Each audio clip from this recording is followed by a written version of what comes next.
नमस्कार। आज हम बात करने वाले हैं रघुवीर सहाय की दो बहुत ही कमाल की कविताओं के बारे में। देखिए, एक कविता वो है जो आज के दौर की एक बड़ी उलझन को हमारे सामने रखती है, और दूसरी कविता वो है जो उस उलझन से बाहर निकलने का रास्ता दिखाती है। चलिए एक सवाल से शुरू करते हैं। जरा सोचिए, वसंत आ गया है। ये हमें असल में पता कैसे चलता है? क्या किसी गर्म हवा के झोंके से, या जब हमारे फोन पर कैलेंडर का नोटिफिकेशन आता है तब? देखिए, जानने के ना दो तरीके हो सकते हैं। एक तो है जानकारी वाला तरीका, मतलब कैलेंडर ने बता दिया, ऑफिस में छुट्टी मिल गई या खबरों में सुन लिया। और दूसरा तरीका है एहसास का, जब वो गर्म हवा का झोंका सच में महसूस होता है, जब किसी चिड़िया की आवाज कानों में पड़ती है। और बस यही जो खिंचाव है ना, जानकारी और एहसास के बीच का, इसी को रघुवीर सहाय अपनी पहली कविता में पकड़ते हैं। तो चलिए पहली कविता देखते हैं, वसंत आया। ये कविता एक तरह से आज के समाज का डायग्नोसिस है, एक पड़ताल है कि हम कैसे अपनी कुदरती दुनिया से, अपनी जड़ों से कटते जा रहे हैं। इन लाइनों में कवि ने उन छोटे छोटे पलों को पकड़ा है जिन्हें हम अक्सर मिस कर जाते हैं। सोचिए, सुबह की ताज़ी हवा जिसमें हल्की सी गर्माहट है, जैसे कोई फिरकी घूमती है वैसे ही वो आई और चली गई। ये एकदम सीधा, एक महसूस करने वाला अनुभव है। और कमाल की बात यह है कि ये सब हो कहाँ रहा है? किसी जंगल या बाग में नहीं, बल्कि एक शहरी माहौल में, एक बिजी सड़क के किनारे, फुटपाथ पर, पैरों के नीचे सूखे पीले पत्तों की चरमराहट। मतलब नेचर तो सिग्नल दे रहा है, पर सवाल यह है कि क्या कोई सुन रहा है? और यहीं पर इस कविता का असली व्यंग, असली कटाक्ष छिपा है। सोचिए, वसंत का आना कितनी बड़ी, कितनी गहरी घटना है, लेकिन कवि को इसका पता कैसे चलता है? बड़े ही आम तरीके से, एक्सीडेंटली, जैसे बस यूं ही ध्यान चला गया हो। ये कोई प्लान करके महसूस की गई चीज नहीं है। तो पहले तो कवि ने महसूस किया और फिर उस एहसास को कंफर्म किया ऑफिशियल जानकारी से। उन्हें कैलेंडर से तो पता ही था कि फलां दिन वसंत पंचमी होगी, और सबूत क्या था? ऑफिस की छुट्टी। तो देखिए कैसे उनका अपना पर्सनल एहसास कैलेंडर की दी हुई जानकारी के सामने छोटा पड़ गया, सेकेंडरी हो गया। तो सवाल उठता है कि ये कौन थे जिन्होंने आज के दौर की इस बीमारी को इतनी बारीकी से पकड़ा?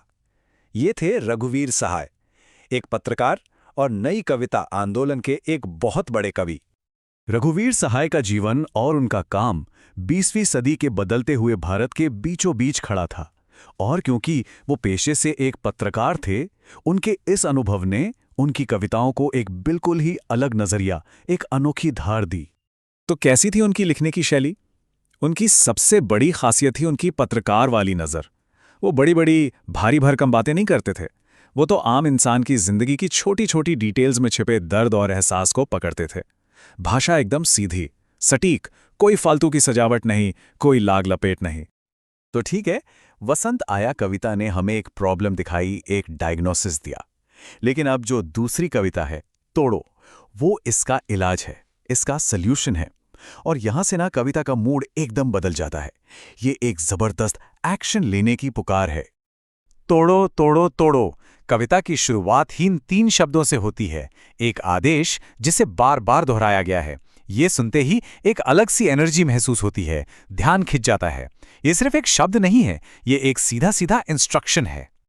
तो सवाल ये है कि कवि क्या तोड़ने को कह रहे हैं? दरअसल ये कविता हर उस चीज को तोड़ने का आह्वान करती है जो हमें आगे बढ़ने से रोकती है, फिर चाहे वो बाहर की कोई बेड़ी हो या हमारे अपने मन के अंदर की दीवारें। इसे समझाने के लिए ना कवि एक बहुत ही पावरफुल मेटाफर, एक रूपक का इस्तेमाल करते हैं, और वो है जमीन को तैयार करने का रूपक। जैसे खेत को तैयार किया जाता है, वैसे ही मन को तैयार करने की बात है। तो देखिए, कविता में जो पत्थर और चट्टानें हैं, वो असल में क्या हैं? वो हैं हमारे मन की रुकावटें, हमारे झूठे विश्वास। और जो ऊसर बंजर जमीन है, वो हमारे मन का खालीपन है, वो क्रिएटिव ब्लॉक है। और फिर आता है शब्द गोड़ों, यानी जमीन की गुड़ाई करना। ये प्रतीक है उस मेहनत का जो खुद को बेहतर बनाने के लिए करनी पड़ती है। और देखिए, अगली ही लाइनों में कवि इस कनेक्शन को बिल्कुल साफ कर देते हैं। वो कहते हैं कि मन के मैदानों पर एक ऊब, एक बोरियत छाई हुई है, और इसका रिजल्ट क्या है? आधे आधे गाने, मतलब अधूरी क्रिएशन, अधूरे ख्याल, अधूरी जिंदगी। और फिर कविता एक बहुत ही जरूरी सवाल पर आकर रुकती है। हम सब जानते हैं कि मिट्टी में रस होगा, नमी होगी, तभी तो बीज फूटेगा। लेकिन हमारे अपने मन में जो ये खींच है, जो ये फ्रस्ट्रेशन है, उसका क्या करें? ये सवाल हमें सोचने पर मजबूर करता है कि जैसे खेत को तैयार करना जरूरी है, वैसे ही मन को तैयार करना भी जरूरी है। तो चलिए अब इन दोनों कविताओं के धागों को जोड़ते हैं। एक तरफ है वसंत आया का डायग्नोसिस और दूसरी तरफ है तोड़ो का दिया हुआ नुस्खा।